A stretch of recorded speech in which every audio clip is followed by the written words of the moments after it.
Hey everyone, welcome back to Let's Talk. My name is John, and I'm here again with David. And today we are going to be talking, well, AKA Shamrock Balls. And today we're going to be talking about Lethal Weapon, the 1987 buddy comedy cop movie, that action movie that came out in 1987, directed by Richard Donner, who gave us Superman, Scrooged, so many other great movies. I love Richard Donner films, and for me, the best movie he ever gave us was Lethal Weapon. What do you think of this one, David? Absolutely love Lethal Weapon. I only seen this movie for the first time about 5 years ago.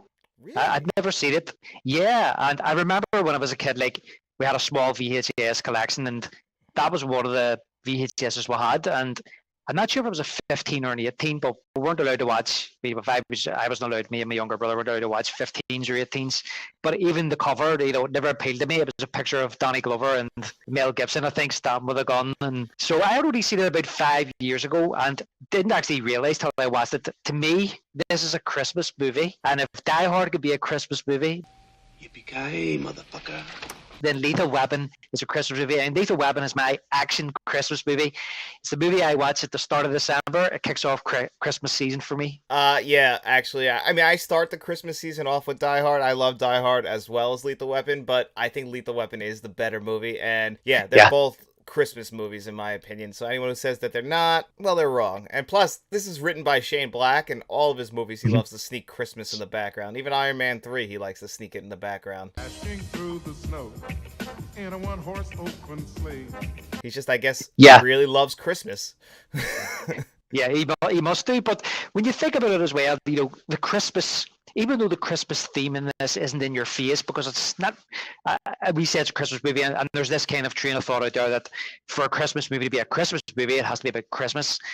I don't necessarily think that's the case. I mean, another movie I love watching around Christmas time is Batman Returns, and it's not really about Christmas, but it's set at Christmas, and that whole kind of Christmas theme lends to the overall plot and story of the movie. And I think it's the same with Lethal Weapon, because what you actually have here, you have a guy who is very much depressed, and Martin Riggs, who wants to end his own life. From, as we know, this time of year can be very sad for a lot of people who maybe don't have family members, or maybe have a bad memory around this time of year. Maybe they've lost loved ones or whatever, and especially when you're on your own at Christmas, it can be a hard time for people.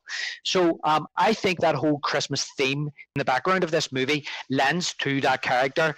And then on the flip side of that, you have Murda, who is a family man. He's got a wife, he's got 3 children, and they're very much looking forward to the Christmas season, and life's going good for him. On the other side of the coin, for for Riggs, is going bad, and it's when these two guys, they come together, and I think that's what makes the movie. So the fact that it's set in the backdrop of Christmas, I think it is also part of the bonding process for these two characters, when the likes of Murder invites Riggs over for dinner, or for Christmas dinner. I'm not sure. Does he invite him over for Thanksgiving at the start there? It was just a normal dinner. At first, like, he gets invited just to a regular dinner, which is always funny to me because they're always knocking Murtaugh's wife's cooking. It's apparently horrible. And I just thought to myself, like, I think you guys need to find an alternative. I couldn't live with bad food like that all the time. Maybe one of them trying to cook. I don't know, one of the kids. I also just loved that little dynamic that they end up starting in the beginning. Like, they are very different people. Like that. This became a trope where they come from 2 different lives. Like, he's living in an RV on the beach with his dog. He's really depressed since the death of his wife. And one thing about the mental illness, they're just blowing off the psychiatrist who works at the police station. Oh yes, I know who you're talking about. That's the girl. She was in a lot of Richard Donner movies. She was in The Goonies. She played the mum in The Goonies. Yeah, she is, and she's also in what's it called? She's also in Die Hard. She's in Die Hard as well. She's Richard Donner's wife. So she is. Yes, Richard Donner's wife. Yeah. That makes sense. But they never take her seriously. Like, she's genuinely worried about this guy, and they're all just blowing her off, like, he's faking it, you know? Yeah, and you know what? There's moments in this movie as well.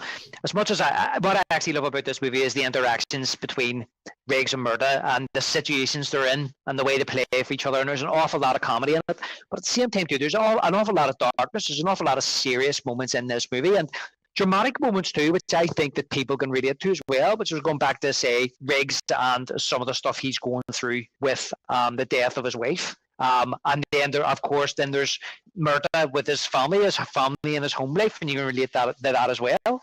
No, they do combine a lot of different elements because, like, one thing that's in the backdrop of this too that it's kind of they talk about it, but it's kind of right there the entire movie is the Vietnam War and how Hmm. Mel Gibson's character Martin Riggs, he was a special ops or a Green Beret or something like that, really special Hmm. forces. Then it seems like Murtaugh was more like a grunt in the war. Like he wasn't like somebody had like the Hmm. four. He just seems like a regular guy, and like you see that in his cop too. Like he carries around the 6-shooter where Riggs has that much nicer looking Yeah. gun. Clearly a much better shot. I love that scene where Murtaugh's so proud of himself. He's like he twists his neck and then he fires the gun off. And That's Riggs right. just sends it all the way down. He's whistling. He doesn't even care. He shoots a smiley face around it. Yeah, it's like he's not even trying. He can whistle while he's doing it as well. Yeah, it means nothing to him. He's like, I could hit. He's like, there's only like 2 or 3 people in the world that could shoot a gun like me, which is strange that he became a cop. But that's a small little thing. The one thing about Riggs is that how the suicide stuff, and that scene is one of the best acted scenes I've ever seen in film. The way they shot that was they set it up and then they actually didn't shoot the scene for another 4 weeks because they had to wait until Mel Gibson was able to do it to get in the right emotional state of mind. Right? And they just had the set all set up for when they did it, and then finally he was able to do it. And that feels just so real. Like you feel like that he could pull the trigger at any moment. The darkness and the crying, it's rough. That's a rough scene. Yeah, it definitely is, and it's those first few scenes of that movie really set the tone for it. I mean, it opens up with the Christmas song. It's the right time to rock the night away. And a girl in a hotel room, half naked girl, and you hear the music and all, and it's you're wondering where it's going, and then you see her doing drugs, and she stands onto the balcony, and then I think if you were to watch that for the first time, you'd be thinking, well, hope she doesn't fall here, and then you realize she's actually jumping, and she jumps, and I remember when I first watched this, when she landed on the car, I was like, the way she lands in the car, I was like, I've seen that somewhere. And I remembered where I seen it, and I'd read a story about this. It was called The Beautiful Suicide, I think. And it was of a woman in the early, was it 1920s or 1930s or even the 1940s, I can't remember, in New York, who actually jumped off, I think it was the Empire State Building, and landed on a car. And she landed the exact same way that you see in this movie. So that first opening scene is inspired by that actual suicide. You can look it up. There's photographs of that online. I did not know that at all. I was thinking of something totally like a very similar scene in a different movie, but no, I didn't know that I was inspired by that at all. That's fascinating. Yeah, the way they have her laid out in the car is exactly the way this woman who killed herself back in the early 1900s fell on the car, and that's where they got their inspiration from. But then you go from that, as you say, into Riggs's depression and putting the gun in his mouth, and right away, I mean, those opening scenes are very, very dark. Yeah, and because they keep them separate, they're very juxtaposed with each other in the sense that then we go into Murtaugh, we see his wife and kids, and like he's having a regular morning. It's weird that they visited in the bathtub, though. Yeah, but when you said regular morning, I was going to say, is this a regular thing that they burst in him in the bath? I know that it was his birthday, but I think that's a bit weird.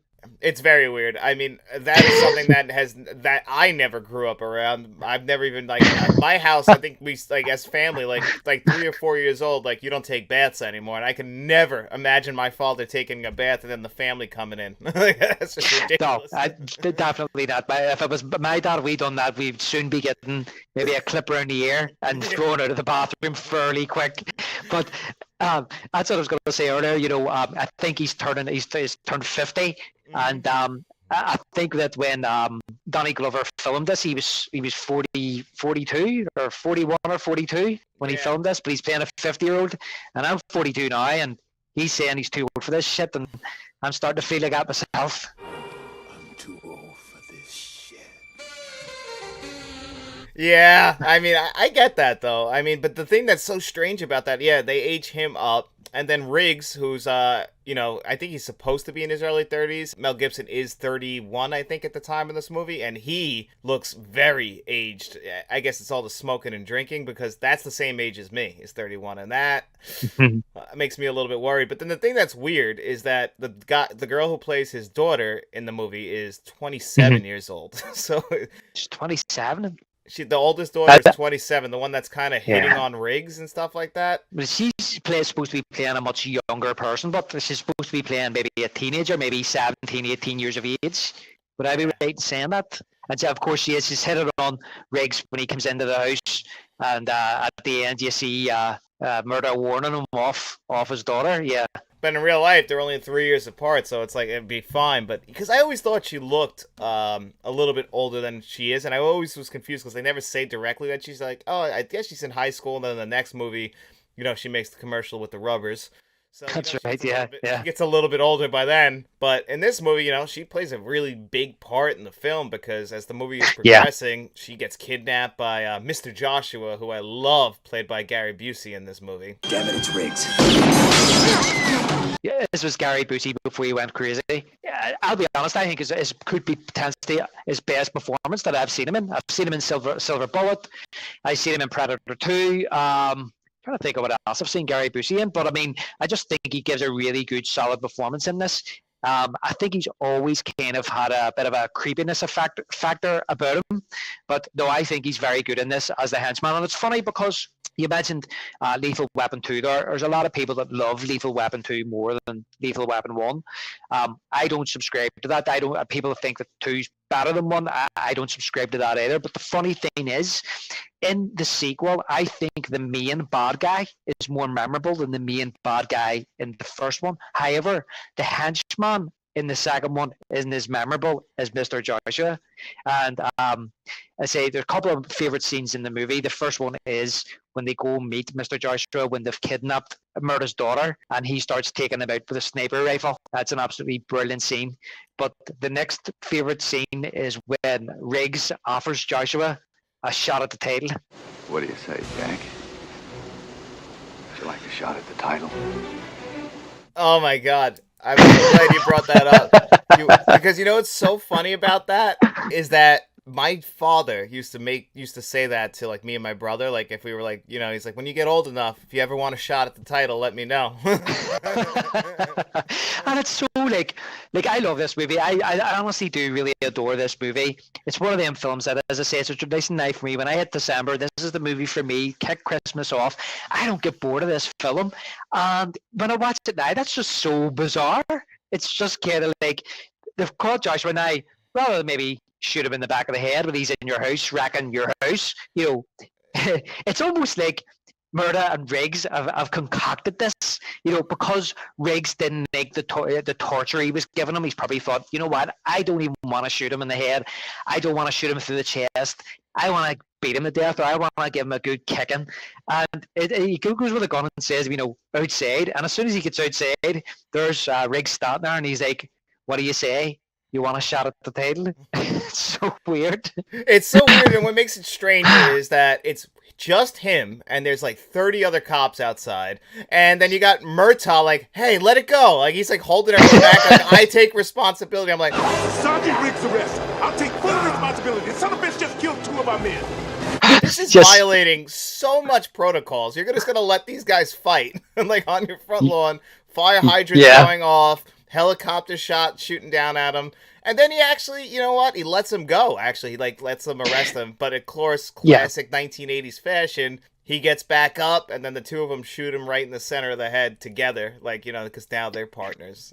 Both at the same time. Yep, yeah. Exactly. But the thing is as well is that look, as much as you want to see Mel Gibson beat Gary Busey, right, or wherever Riggs beat Joshua, it's not very fair, is it? Because when Joshua's starting to get the better of Riggs, you hear Murda saying, let me take him! Let me take him! I mean, it's not very fair, is it? No, and he wanted him dead, Murtaugh, at that point. Murtaugh through the entire movie is like, like, don't shoot him. He even gets cocky at one point and is like, you see, I shot him in the leg. Now we can interview him. Of course, that almost ended up costing them too, so maybe Murtaugh's coming around on the, you know what, maybe we should put them down, because they keep getting back up and trying to kill me. Oh, yeah, I mean, at the start, I wouldn't say it's kind of like the old cliche of good cop, bad cop, or, usually you see, I don't know if it's happened before Lethal Weapon or after, where you see there's always a cop, he goes by the book. Everything's by the book. You gotta do it by the book. Don't go outside them, those days. And then the other guy's usually like a Dirty Harry type who just does what he has to do to get the job done. And I don't really think that Murda's kind of like that. There is obviously shades of that where he's saying like a live suspect's better than a dead one. You know, we can ask him questions, we can find out what's going on, we can find out who else is involved. You know, to follow the trail. So I think what he's saying to him is, you know, don't be killing them. We need them alive. We need to question them. But I think once they get so close to Murda's family, and there's that scene again. Talk about dark scenes in this movie. I watched the second one in the summer, so I can't really remember. But to me, this is the darkest of the four. And there's that scene where they're in the kitchen. By this stage, Murda's just subscribing to whatever Riggs is saying, you know, and Riggs is telling him, you know, you got to take your shot. You got to take them out. This isn't going to be nice. And I think they then arranged that whole scene in the desert. You know, they arranged for that to happen because if they're in the middle of nowhere, then maybe Riggs is able to hide out, lie low, take a few of them out. There's no civilians. There's nowhere they can run either. You know, they're out in the open space. He can take them out, and then he can lie low and hide. Which I don't understand why they didn't just shoot him when your man comes up behind him. Yeah, he easily could have. He's like, Riggs is here, and like they kidnap him. And the thing is, it's like Mr. Joshua points out to him when they bring him back there. He's like, "Got Murtaugh, we don't need you, but I believe in being thorough." I guess that's the reasoning, is that he just wants to get whatever information he can out of him. But you just told them also that you don't need him, so you could have just like put that to rest. He could have. The whole thing would be over if Riggs doesn't come bursting through the door and saving Murtaugh. You know, Murtaugh's dead. That's it. Like, they're both gone. But you need Riggs there. Yeah, and that was the original plan. It was like, we've killed Riggs. Let's get Murtaugh, torture him and see what he knows, and then we can deal with him.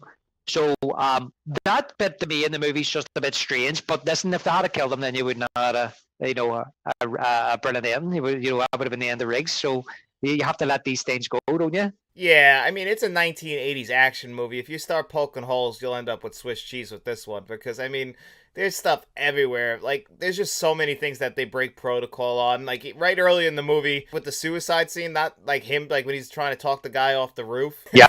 And Murtaugh sends him up there, and he knows he made a mistake. He's like, no. No, don't go. Not out on the ledge.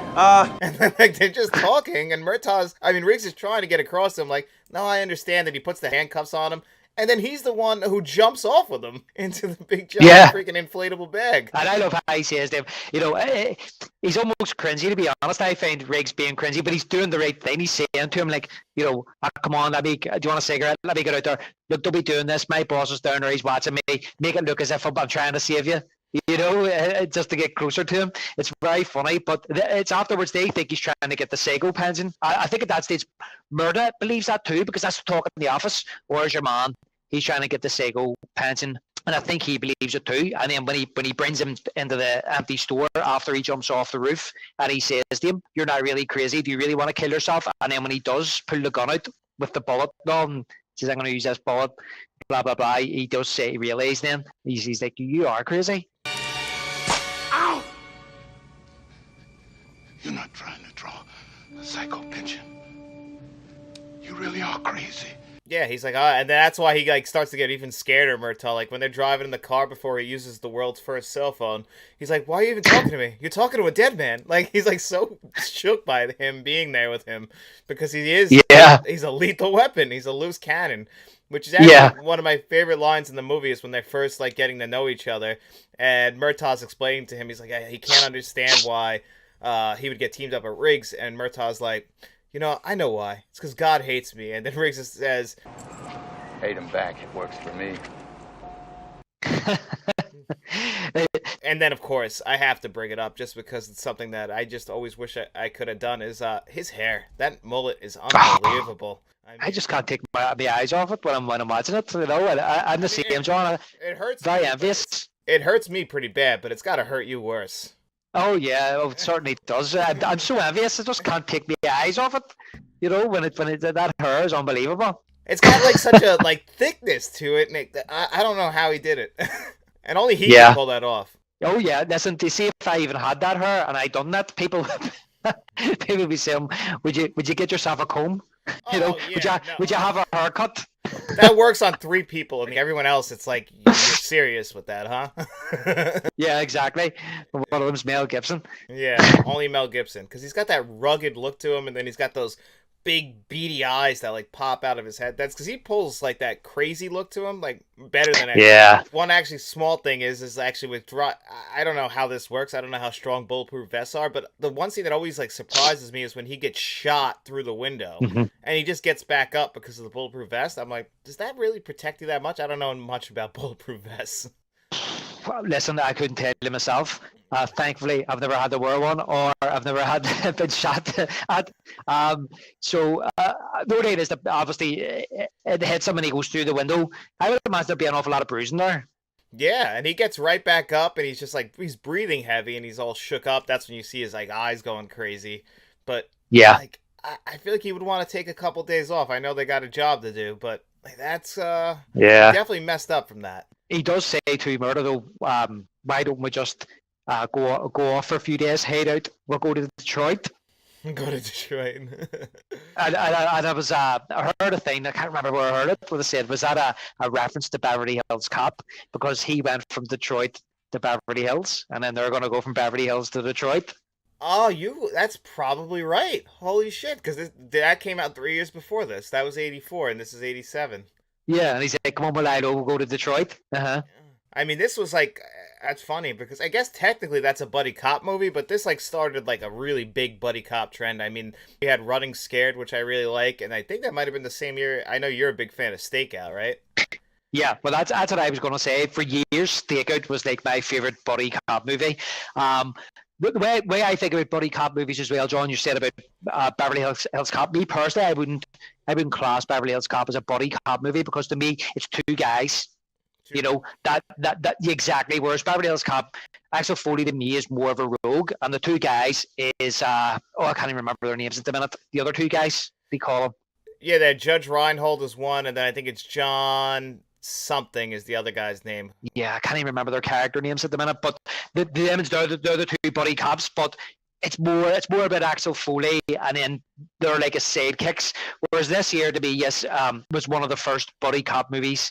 For years, Stakeout was my favorite until I actually seen Lethal Weapon, and now Lethal Weapon's my favorite. But I still really love Stakeout. Yeah, I really love Stakeout also. I also really like Running Scared with Billy Crystal and Gregory Hines. I always like that one because early in the movie, they go and they move to Florida and they try to open a business and it fails. I think that's the funniest thing. And then they have to come back and be cops again. Do you know what? I haven't actually seen that movie.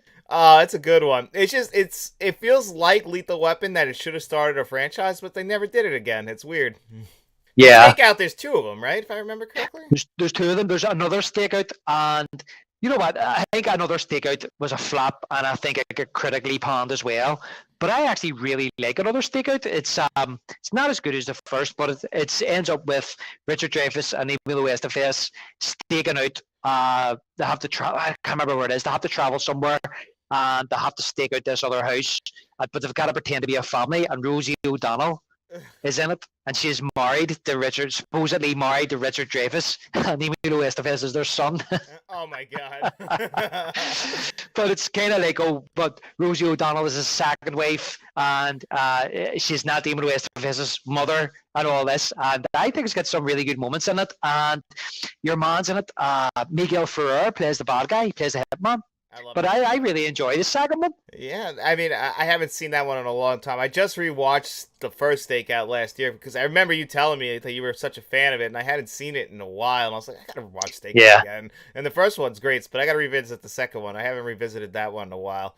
I mean, this movie ended up with 3 sequels too, and I think they're all good. I agree with you that Lethal Weapon 2 is not better than the first one. I like Lethal Weapon 2 a lot, and you're 100% right. You know, the main villain, I never think of the main villain for Lethal Weapon. I think of Mr. Joshua. I don't think, in the second one, I don't ever think of the henchman. I think of the freaking guy with diplomatic immunity running around. Yeah, the South African. Yeah, doing whatever the hell he wants. Yeah, where is it? License revoked. Yeah. I mean, license revoked. But I actually bought the box set then because I think I caught Lethal Weapon on TV one night. That's when I first seen it, and then I don't know if I've seen the second one on TV. So to say that I bought the box set, I got it for cheap a few Christmases ago, Blu-ray set. But I was the same. I found that I enjoyed every single one of them. The only thing is, I'd only watched the third one once, and I've only watched the fourth one once. But I actually think that the fourth one's better than the third one. The third one to me is my least favorite out of the four. I agree with that. I think 1 and 2 are way better than 3 and 4 in my opinion. Definitely, like, and then it kind of like drops off. The third one, I have some certain memories that I really like about it, like the hockey scene, and he walks into the one room where he's like, "Hi, Bobby," and then he shoots him, and he's like, "Bye, Bobby," which is like kind of right out of Young Guns too. Yeah. But in 4, I like them bringing in Chris Rock, and I actually, and Jet Li. I think that's Jet Li's first U.S. movie he ever made. I think that one works. I know that people are like, oh, they got older, but I still think it's a fun movie. The thing that I can remember, and I need to go back and revisit these again, I've been meaning to do it for a while, because I've watched the second one a few times, watched the first one every year for the last 5 years or whatever, so I need to go back and watch the third and fourth. What I remember about the third one was that it just got a wee bit too comedic, if I can remember correctly. A wee bit too formulaic. Would that be the right word? That's the best way to describe it. They kind of bring in, what's her name? Renee Russo to be like the love interest to Martin Riggs. And then I guess they wanted to go that route. So I see exactly what you're saying. And, we bring back Joe Pesci, which is a lot of fun. I love Joe Pesci in those movies. But yeah, it definitely does feel formulaic. And then in the fourth one, I feel like they kind of took a little bit more risk. You took the words right out of my mouth there. It's exactly what I was thinking, was that when they went to do the fourth one, they took a few more risks, I think. Maybe because it was the fourth one, and maybe because they did want to just do something a wee bit different. But I do, like you say, remember enjoying the fourth one more than the third. So I need to go back and revisit the third and fourth one again and then see what I think. Yeah, those are ones I go back to the least. I always watch 1 and 2 every year, and then I watch 3 and 4 like every few years. The third one, it literally just opens so ridiculous. Like the second one has a little bit of cheesy stuff, but the third one they open in this big chase on the highway, and it just makes like no sense. Like that's how you open the movie. It's already a huge stunt, and it's like just becoming like more of those 90s action movies. Whereas this one, it's like. There's action, but it's to support the good story that's around it. Exactly. And like you were just saying there, it's been a while since I've seen the other ones, but it becomes more of a generic 90s action movie where it's just based on the action, and the story and the character is secondary. And I think this one here is the action serves the character and the story. And one of the scenes I want to bring up before I forget is actually Tom Atkins. When he gets shot from the helicopter when he's holding the eggnog. Yeah, that is. Isn't that so funny?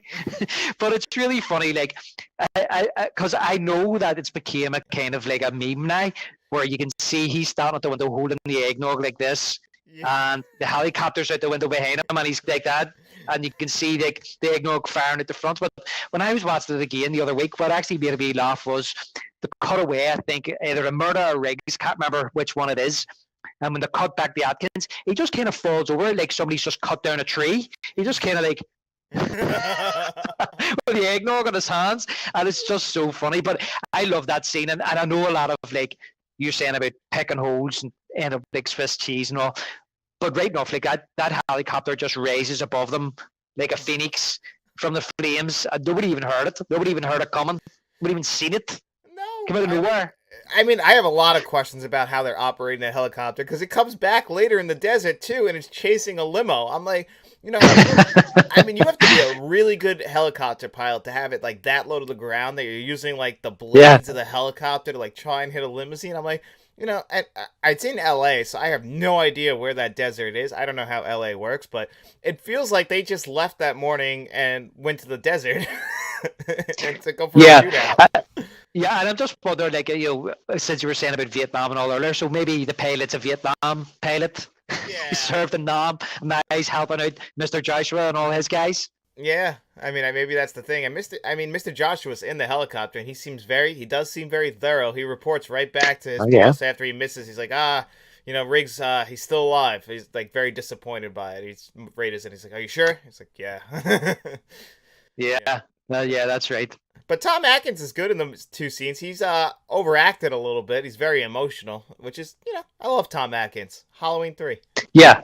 Yeah, Tom Atkins is good in this. Yeah, it's a really weird kind of cameo, isn't it? But he's good in it. Like, Yeah, he plays Michael Hucksacker. His daughter's the one who dies in the opening of the movie, yeah, and that's why I get why he's sad because that's pretty upsetting. He's like, I got another daughter, and then Riggs, not Riggs, Murtaugh's like, selling heroin, you son of a bitch, you got off easy. I'm like, he's dead. he's dead. That's what I mean. There's just some great lines in this film and some great moments. As I say, it's really good, like how they bounce off each other. Yeah, I love their dynamic, and I do like their relationship, how it ends up building up, and just even with the whole family, and it really works. It really is just the way it escalates. It works out so perfect. I mean, obviously, it's got a little bit of ridiculous set pieces. The the Asian guy, I always forget his name. He's in Die Hard too, and a bunch of John Carpenter movies. But that scene of him getting electrocuted, being tortured that way, Oh yes, horrible. yeah, yeah, and he's saying to them like, I got out here, I'm going to kill you. And that's the thing as well. Like, there's so many opportunities to take Riggs and Murdo out, and they don't do it for whatever reason. He's supposed to be ruthless, like, but once Riggs gets out of that, like, he takes no prisoners, he breaks that guy's neck, and I always found it really weird. It took me a few watches to kind of understand what was going on here. Maybe it's because it's an action movie and sometimes you just don't switch your brain on, but I was like, how the hell did they end up in that club? And then I realized, oh, it's below the club. And then I was like, oh, that's the club that he owns. Did you see at the start of the movie? Which is another weird kind of torture thing where there's a guy that does he owe the money at the start, or is he going to go and work for them? And they bring Mr. Joshua out, and he holds a lighter under his arm. He lights his arm. Like, that's just weird. I mean, why do that? Why not just give him slap your man about a wee bit and just say if you don't do what tell you? I guess that's like to prove how tough he is. I don't know. I was actually that's weird as hell. Actually, I thought that too. Like how they come up under the nightclub, and I'm pretty sure I could be wrong, but they shot somebody at the bar. One of them. And I don't think he was a bad guy. I think it was one of the barmen or something. Maybe, I don't know, maybe he served him a bad pint one time. I don't know, but I'm like, I feel like that guy just doesn't know that they're running a criminal organization underneath the building, and he went to work that day, and he ends up getting shot. I don't, so you just imagine all this is happening. Riggs is getting electrocuted, and there's a nightclub up the stairs, or above them. Strange. It is very strange. I mean, did you notice that Riggs comes running in the room with a body on his shoulder too? Like he's just like he's an actor. I know, and as you were saying there about their relationship, I was going to say as well about their relationship too, because you notice the change in their relationship as well. That's what I like about this first one as well. There's kind of like, I mean, if you want to call it an arc, Murdo's kind of like at the start, he's so close to retirement, doesn't need any rubbish. He actually says when he's in the bath at time, I'm too old for this shit. He just wants an easy life. He's landed with this guy, he's lumped with this guy, and he's like, this guy's gonna end up me up in trouble, or he's going to get me killed. But once he saves his life, that's kind of when he starts to understand him a wee bit more, or should I say he starts to understand him. I would say he opens his ears more than anything. He starts to listen to him, and that's when he invites him back to the house, which is a weird again. He saved his life, and right away he's like, sure, come back to the house for dinner. Even though all morning he's been saying, you're a nutcase, don't want you anywhere near me. And I think, but that's when the relationship starts to change, when he brings him home and introduces him to his family, and then when they go outside, and he starts helping them with the boat as well. Yeah, I actually really enjoy the moment in the boat. They have a couple beers, and they actually start to get to know each other. And they have a good, like, back and forth. Like, he's like, he tells him, he's like, so I know that your daughter is not allowed to smoke grass in the house. He's like, I know that your wife cooks bad. Like, he's like, like kind of just having a little bit of those bonding moments. Like, they do the thing where he throws the beer, and then Murtaugh opens the trash can and lands inside. Kind of just, like, showing, like, okay, they're building this relationship slowly but surely. And then, obviously, the fact that when Riggs helps Murtaugh after his daughter gets kidnapped, and like you said, like, he lays it out for him. He's like, they're gonna kill her, and he's like, yeah. He's like he doesn't even deny it. And that's just because they're both cops. They know how this game works. The fact that Riggs is willing to put his neck on the line for him right away, he's like, okay. Yeah. I think from that point they are like their family. Yeah, and the thing is, well, they're not bullshitting each other either, John. That's what I like about it too. I mean, that's it. You can tell they're not being fake with each other from the outset. Murder's kind of up front with his feelings, and Riggs is taking it on the chin. But when they start actually bonding, it's not kind of like, he says to him, "You really like my wife's cooking?" And he's like, "Nah." He could have easily just went, "Yeah, of course I do." And and I think that Murder knows in. He's being honest with me. He's a good friend because he's being honest with me. Because if he was bullshit, he would have thought, "Oh, it was lovely." Yeah, he would have known he was lying. He would have been like, "You lied right to my face. Nobody's ever liked my wife's cooking." Yeah, you just said that because I invited you back for dinner. So and then there's that moment, of course, at the end of the movie as well, when he comes to the door and he gives him the bullet. And what a brilliant moment. He says, "Give out, is your dad there? Give out to your dad." And then she says, "Come on in." He says, "No, I'm okay." And then Murder comes straight out and says, "Come on in." And he's like, he said, does he say, I was waiting to see how long it was before you'd ask or something? I think he said he was gonna leave, and he's like, where are you going? You got to come inside. I can't eat the world's worst Christmas dinner alone." And he's like, "Nah." He's like, and then he comes around a little bit. He's like, "Come on." And then he's like, "Can I bring a friend or a guest or somebody?" And then he lets the dog come in with him, and they have a cat, so you hear him fighting. Yeah, that's right. Yeah, so I love that moment at the end. You know what I mean? Because you think when he says no, he's just gonna get in his truck and just drive off. Do you know what I mean? Yeah. And then when he comes out, he's like, "Wait, come on in." And he's like, "Okay, well." So I love that moment at the end. Yeah, because by the second one, you can see that like he's doing laundry there. Like he pretty much lives there when he's not at his beachside apartment over there. Yeah, with his dog. Yeah, I wouldn't mind that. People would probably knock it, but it's oceanfront property. Yeah, it's simple life, John. Yeah, it's not doesn't. I mean, I wouldn't be waking up in the morning and the second I get out of bed, drink whatever beer is and finish from the night before and smoke 3 cigarettes. But to each their own. Somehow, I think that if this was actually based on real life, Martin Riggs would look more like Eckhart from Batman. Sorry, Knox. These two slipped on a banana peel. That he would Mel Gibson.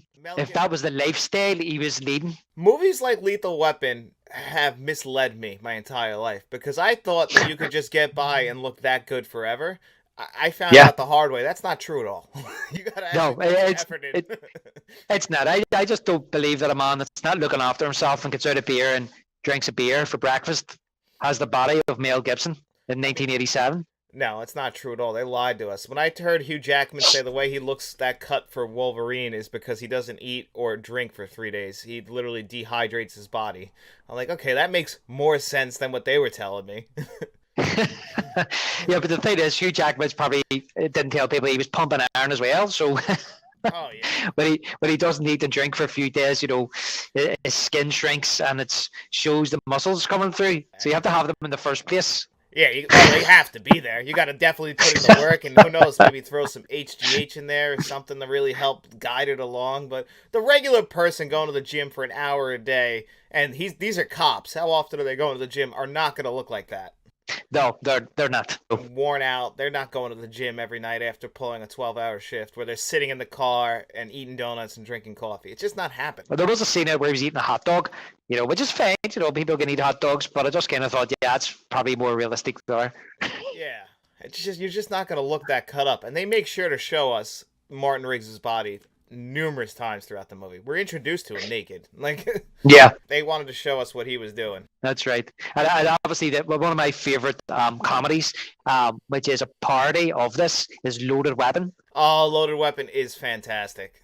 Yeah, with Emilio Estevez and Samuel L. Jackson. Mm-hmm. And there's a scene, obviously, where Emilio Estevez gets with a woman, and he gets out of the bed, and she says, "Where are you going?" And he goes, "Nothing, I'm just going for one of those meaningless walk naked in the moonlight shots." And he's like walking down out of the bedroom. And it actually, that happens as well in Basic Instinct too. I think Michael Douglas has one of those scenes too. So I think Michael Douglas has like 3 of those scenes actually throughout his movies, if I'm pretty sure. I've seen Michael Douglas naked a lot. Like he's very willing to do that. Yeah. Too much, John. You've seen him naked too much, more than what you've wanted to. Yeah. Where you want to see Sharon Stone instead. That's who I'm there for. I'm not there for Michael Douglas. But you know what? I guess it's not just for me. That's the thing. That's true. It's like the second one's like Patsy Kensit. Yes. Mel Gibson? No, not for me. Definitely glad we didn't have to see Murtaugh. Just Mel Gibson. But even he's in the bath at the start. You know what I mean? And like for a man that's turning 50, I mean, he's in good shape. Oh, he's in phenomenal shape, and I actually wish he would have kept that beard. And the other guy in the office said that you should have kept the beard because he just gets the mustache after that. I like it when he has the full beard. Yeah, the mustache is very 80s. Oh yeah, and very cop 80s, and the clothes he wears Yes. is just so much like a rundown cop. Like it's like a very worked in, beat down suit. Riggs just dresses like he's not even like an undercover cop would dress. He's just wearing a hat, a jacket, and jeans. Yeah, that's right, and that's one of the things as well really stands out in this movie as well is the contrasting of the clothes, and I think there's no more so when they actually pull up to the house where they see the girls that are cutting the drugs, and they shoot the guy in the leg, and he ends up in the pool. But yeah, you just notice that contrast of these two guys because they don't even realize the person that lets them in doesn't even realize they're cops. No, because you wouldn't think it. The car they're driving maybe, but if you're looking at Riggs, you're like, well, that's not a cop. Why would you think that? Yeah, probably think he's a drug dealer. Yeah, well, the guys in the beginning thought he was a drug dealer, like for sure. They didn't even believe it when he pulls out the badge. He's like, this badge is fake, because there's like no way that this guy.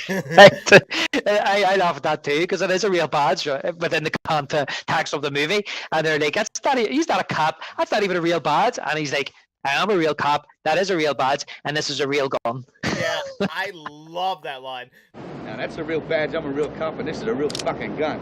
Because also, that's the only time in the movie you can actually hear Mel Gibson's Australian accent come out when he says that this is a real fucking gun. Yeah. You know what? There's a few times actually, I think, John, in this movie that his Australian accent slips out a few times throughout the movie.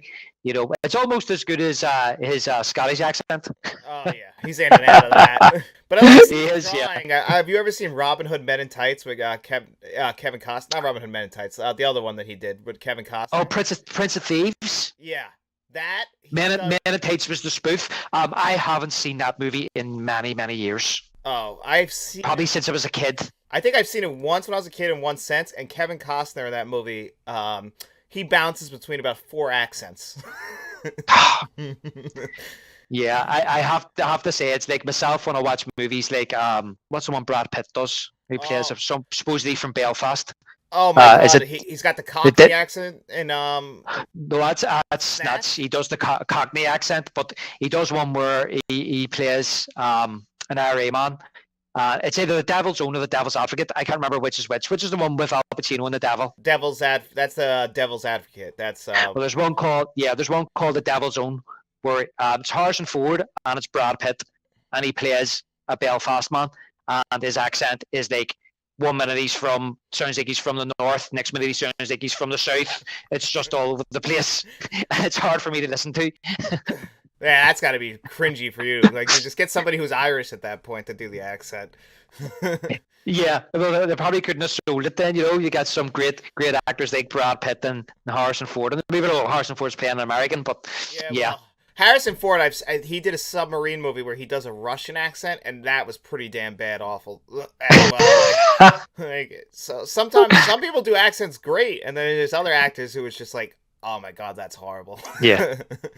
Well, I know we went off topic here just talking about accents, but I know that Brad Pitt apparently was over here and he actually to try and get the accent down as well. But I mean, a lot of people have said like the accent he does for Snatch, that's more of a southern accent. It's more of a gypsy accent, and a lot of people have actually said how well he done at that accent. I thought he did a great job with that. I love Snatch. Yeah, concentrate. You look like a boxer. Yeah, I haven't seen Snatch in so long. Oh no, that's a great movie. That movie moves along so well. I mean, I like Guy Ritchie's movies anyways. I don't know if you ever seen Lock, Stock, and Two Smoking Barrels or The Gentleman. Both great. You know what? I haven't seen Lock, Stock, and I really should have because that was the one that really put him on the map. And then Snatch, I'm not sure if he made Snatch. I know he made it after, but I don't know if that was his direct follow-up. Yeah, I'd need to watch Lock, Stock at some stage. Yeah. When you watch Lock, Stock, just make sure you put subtitles on because it's a little bit hard to understand because they have really thick Cockney accents throughout that entire movie. Yeah, no, listen, there's a show over here on British television. It's called EastEnders, and they're all Cockneys, and I can understand them okay. I've actually been to the East End of London as well, so I can understand them all right. Yeah. Yeah, I had a hard time. I put the subtitle, but once I put the subtitles on, it's like my brain kind of like started to understand it a little better. Like it started to actually be able to like learn it. I was like, okay, I get it. It's just an accent, and really, because they're saying it, it's just the tone that they're saying it in. And if you watch that and then watch Brad Pitt, you're like, okay, he did a pretty decent job, but he's just his face. You're like, it's still fucking Brad Pitt. Yeah, I know it's still Brad Pitt. He does a really good job. But Brad Pitt's actually playing like an Irish traveller, in Snatch. Whereas like the other guys, the likes of what do you call their man? He's in the Meg, Jason Stratham and stuff. Stratham, yeah. Whereas they're doing the Cockney accents. Yeah, they're the Londoners. Yeah, I love Jason Statham in that movie too, because he plays like he kind of is like the straight man in that, and he does that very well. Yeah. Do you know what? It's been so long since I've seen that movie. It's been many years. I only remember wee bits and pieces of it, but it's very good. Yeah, I try and recommend that movie to everyone, and everyone I recommend to it, I told Faith, I told Matt, they all hated it, so I don't understand why. It's been so long, mate. Do you know what? It's one of those ones where if I go back now and watch it, I'm kind of sitting thinking, will I enjoy it as much? Do you know what I mean? Oh, I've had that happen. There's movies that I watched when I was a kid that I will just not go back to because I'm afraid that I'm going to ruin it by watching it as an adult. Yeah, and then I think to myself, is it just kind of like a fad at the time? Because I knew a lot of people loved that movie when it first came out, and then you go back years later, so you're afraid to go back and watch it again. Yeah, that's a lot with like movies that win awards. Like I feel like you go back to them, you're like, how the hell did this win Best Picture? Like sometimes that happens a lot. Yeah, exactly. And like you just said about the fast pace as well of Snatch. Obviously, it's the way it is done in the direction and the editing and things like that. Guy Ritchie to me always came across as like trying to be a British Tarantino, but I have to say that the pace of Lethal Weapon 1 as well absolutely flies by. I mean, by the time you get to the climax of this movie, it's like, how quick did that go by? Oh yeah, no, it's ridiculous how fast this movie is. Like, you never waste a moment from the very beginning. They tell us everything we need to know, everything about these characters. Like they set them both, they give them their individual scenes to set them up. Then they're teamed up, and then from that point on, we can develop their relationship all over the course of just about an hour and a half. That's one thing that in modern day we don't have is a good editor. They just put too much filler in. Exactly, and it's one of those things I'm worried as well, John, about modern movies too. Not that I watch too many modern movies. The fact that you can't do anything now with the camera, because of digital and because of CGI, the art of editing to me is starting to become a lost art. And what you can do in the edit is very special. I mean, when you look at some of the best movies of all time, they've always had great editors. Editing is it's becoming like a lost tool. The amount you can do with good editing. Come on, guys, out of here.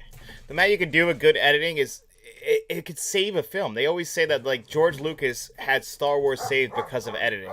Not because of how well of a film he made, but because his wife was able to edit the film that well. It's a very important thing. Like, yes, because you filmed a scene doesn't mean that scene fits in the overall product at the very end of it. It's just, a good editor can find that and they can tell you that. I just think that editing as a tool to tell a story, like Alfred Hitchcock, I'm trying to think now because I'm trying to paraphrase here. Just of it is that there's a woman walking down the street with a low cut, or a short skirt on. Cut to an old man, he smiles. Cut back to the woman, he's a dirty old man, right? Okay, switch out the woman with a short skirt to a woman with a pram and a baby in it.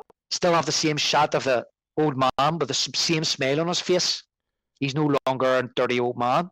He's a nice older gentleman smiling, seeing a baby, and it totally changes your perception of what you've just seen. It changes your perception of the old man. That when you think about Hitchcock and your use of editing, I think that's basically what's being lost as well. When you can just do whatever you want. Yeah, they give these guys carte blanche, and I don't think that people realize that. When you give people everything, it's always good to have a filter or to have somebody to bounce ideas off of to make sure that you're not going too crazy with your own ideas and your own ambition. And now it's like, go make your own 4-hour cut of this movie, and put everything you want into it. And it's like, okay, that's good, but when the viewer watches the movie and you just go, that scene was completely useless, but they wanted to put it in there for their own amusement. It's just like, you can make a good 90 to 2-hour movie. Yeah.